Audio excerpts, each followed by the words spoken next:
Assalamualaikum warahmatullahi wabarakatuh. Saya Hasan Mukti Hanafi dengan NPM 235101015. Kali ini saya dan teman saya akan mempresentasikan tentang pengertian ekonomi klasik dan beberapa studi kasus lainnya. Lalu bisa langsung kita mulai. Ekonomi politik neoklasik merupakan salah satu pendekatan yang penting dalam ilmu ekonomi politik yang meningkatkan pada perilaku individu yang rasional, mekanisme pasar yang efisien, serta pencapaian keseimbangan ekonomi sebagai dasar dalam memahami kebijakan publik maupun fenomena politik ekonomi.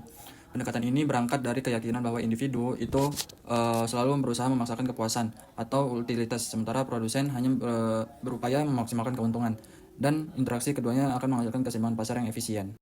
Secara historis, pendekatan ekonomi politik neoklasik ini berkembang pada akhir abad 19, yang disempurnakan sesudahnya dari pemikiran ekonomi klasik yang sebelumnya dikemukakan oleh tokoh-tokoh besar seperti Adam Smith, David Ricardo, dan John Stuart Mill.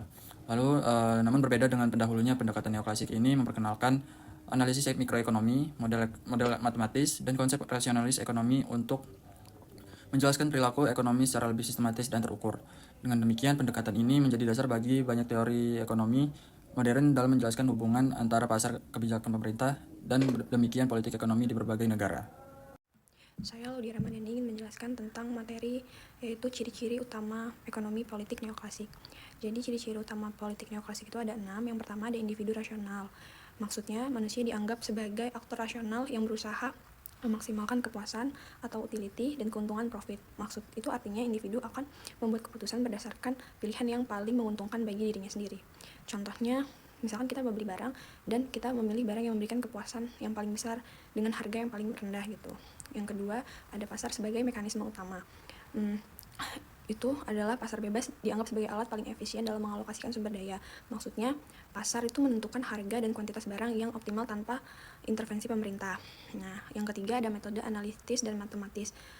Metode analitis dan matematis itu adalah ekonomi neoklasik menggunakan model formal seperti fungsi utilitas kurva permintaan atau penawaran dan marginal utility untuk menjelaskan perilaku ekonomi. Itu artinya ekonomi neoklasik menggunakan metode ilmiah dan matematika untuk menganalisis fenomena ekonomi. Yang keempat ada nilai subjektif, yaitu nilai suatu barang tergantung pada kepuasan individu, bukan biaya produksi seperti pada teori klasik, yang artinya nilai barang ditentukan oleh seberapa besar kepuasan yang diperoleh individu dari mengkonsumsi barang tersebut gitu. Nah, ini contohnya kayak air memiliki nilai yang sangat tinggi bagi manusia karena sangat penting untuk bertahan hidup meskipun biaya produksinya rendah gitu. Yang kelima ada keseimbangan umum. Keseimbangan umum itu perekonomian akan mencapai keseimbangan ketika permintaan dan penawaran di semua pasar yang menyesuaikan. Artinya tuh keseimbangan umum tercapai ketika harga dan kuantitas barang di semua pasar berada pada titik keseimbangan. Yang keenam ada efisiensi Pareto. Efisiensi Pareto itu adalah suatu kondisi dianggap efisien bila tidak ada pihak yang bisa dibuat lebih baik tanpa membuat pihak lain lebih buruk gitu. Artinya alokasi sumber daya yang sudah optimal untuk meningkatkan kepuasan suatu pihak tanpa mengorbankan pihak lain. Oke, sekian materi dari saya. Saya Leonie Gustavia dengan NPM 23110211016. Di sini saya akan menjelaskan hubungan antara ekonomi dan politik. Meskipun teori ekonomi neoklasik menekankan peran mekanisme pasar dalam mengatur kegiatan ekonomi, pendekatan ekonomi politik neoklasik melihat bahwa keputusan kebijakan pemerintah, institusi politik, dan kepentingan berbagai aktor ekonomi pasar itu tidak berdiri sendiri, melainkan berinteraksi dengan kekuasaan dan proses politik, yang dimana kekuasaan itu menentukan arah kebijakan ekonomi. Dalam pendekatan ini, politik dipahami sebagai proses rasional di mana individu dan kelompok berusaha memaksimalkan kepentingannya dikarenakan kekuasaan. Sebagaimana perilaku politisi menawarkan kebijakan ini untuk mempengaruhi dukungan, sementara kelompok kepentingan berupaya mempengaruhi keputusan politik agar menguntungkan mereka. Contohnya itu kebijakan subsidi, tarif, dan pajak seringkali memunculkan berbagai hasil yang interaksi kepentingan antara sekelompok bisnis, birokrat, dan pemilih. Subsidi bisa diberikan karena tekanan dari kelompok tertentu, tarif yang diberikan untuk melindungi industri domestik, dan kebijakan ini disesuaikan dengan menegosiasi antara pemerintah dan perilaku ekonomi.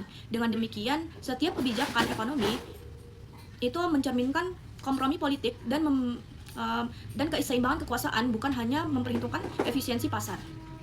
Saya Resha Sabila, NPM 23510201012.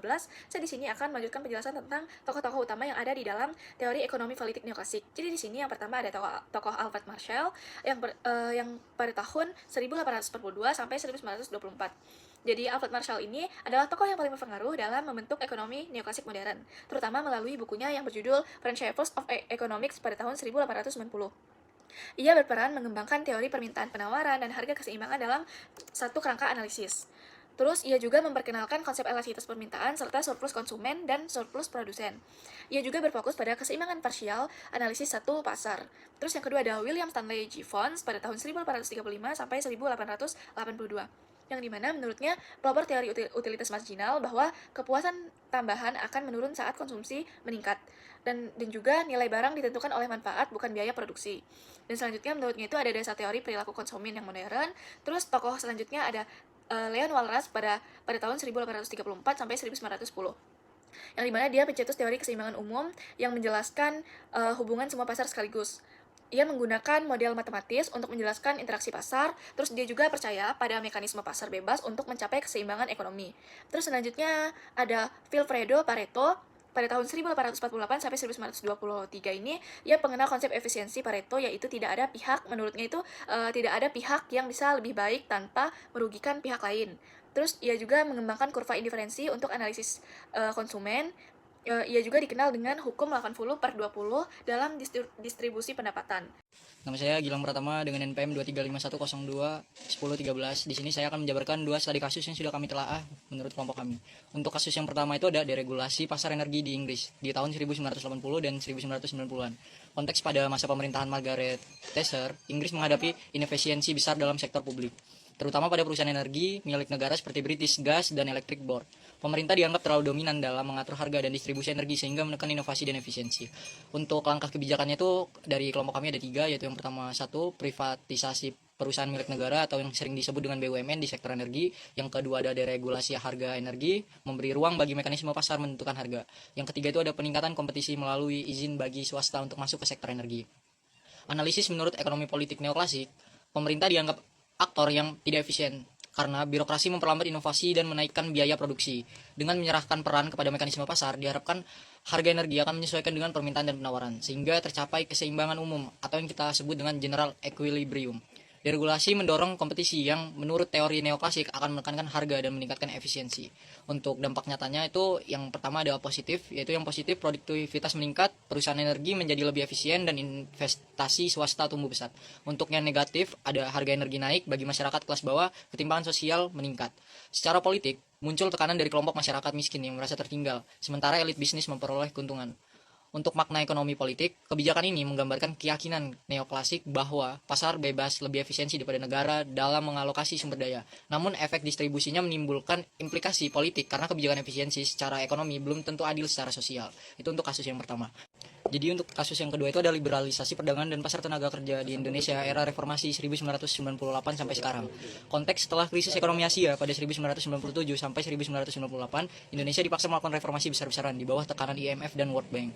Pemerintah diminta untuk menerapkan kebijakan pasar bebas, membuka investasi asing, mengurangi subsidi, dan melakukan privatisasi BUMN.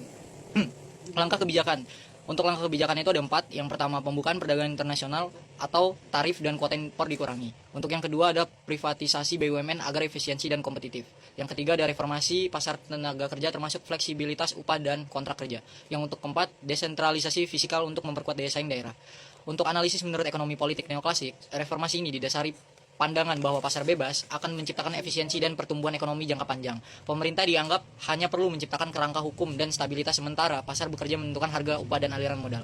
Individu dan perusahaan bertindak rasional untuk memaksimalkan keuntungan dan efisiensi. Dampak nyata positifnya itu ada pertumbuhan ekonomi kembali stabil, yang dimana 50% per tahun, investasi asing meningkat dan ekspor tumbuh. Untuk dampak negatifnya ada kesenjangan sosial melebar, sektor informal tumbuh pesat, dan sebagian tenaga kerja kehilangan jaminan sosial akibat pasar kerja yang terlalu fleksibel.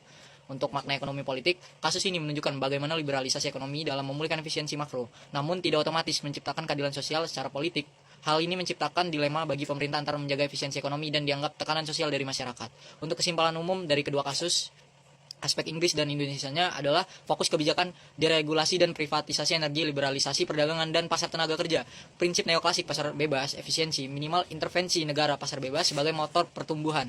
Hasil positifnya, efisiensi meningkat, investasi tumbuh, pertumbuhan ekonomi stabil. Untuk hasil negatifnya, ketimpangan sosial meningkat, ketimpangan pendapatan dan sektor informal naik.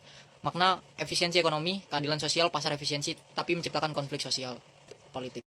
pada pembahasan tadi bisa kita simpulkan bahwa ekonomi politik neoklasik menekankan pada individu dan juga negara untuk mencapai rasional dengan tujuan mencapai efisiensi dan mendapatkan keuntungan melalui mekanisme pasar bebas. Namun dalam praktiknya, kebijakan ekonomi tetap dipengaruhi oleh kepentingan politik dan distribusi kekuasaan, sehingga efisiensi tidak benar-benar selalu berarti kepada keadilan sosial.